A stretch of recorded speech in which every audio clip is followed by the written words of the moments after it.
ఈరోజు రెసిపీ పాలు పొట్లకాయ కర్రీ. పొట్లకాయ అంటే చాలా మందికి తెలుసు. ఈ పొట్లకాయని కోడిగుడ్డుతో కలిపి తినకూడదు అని కూడా తెలుసు.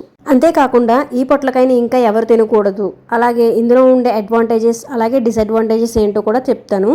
ముందుగా కర్రీ కోసం ఒక పొట్లకాయని ఇలా చాక్తో కానీ పీలర్తో కానీ పైన ఉన్న పొట్టు మొత్తం తీసుకోవాలి.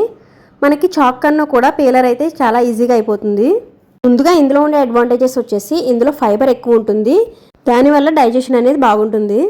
ఇందులో మనకి డీటాక్సింగ్ ప్రాపర్టీస్ అనేవి ఎక్కువ ఉంటాయి, దానివల్ల మనకి లివర్కి కిడ్నీ హెల్త్కి కూడా చాలా మంచిది.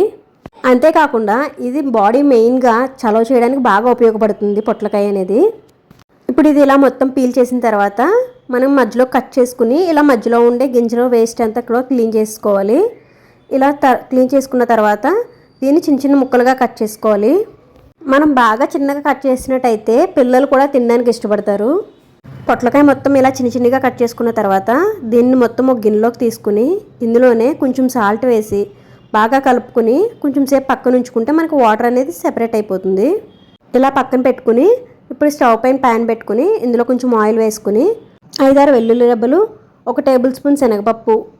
సో దీని తర్వాత దీంట్లో ఉండే డిసడ్వాంటేజెస్ అలాగే ఈ కర్రీని ప్రెగ్నెంట్ ఉమెన్స్ తినచ్చా లేదా పొట్లకాయని, ఇలా ఇంకా చాలా ఇంట్రెస్టింగ్ పిక్స్ అయితే ఫుల్ వీడియోలో డిస్కస్ చేసాము.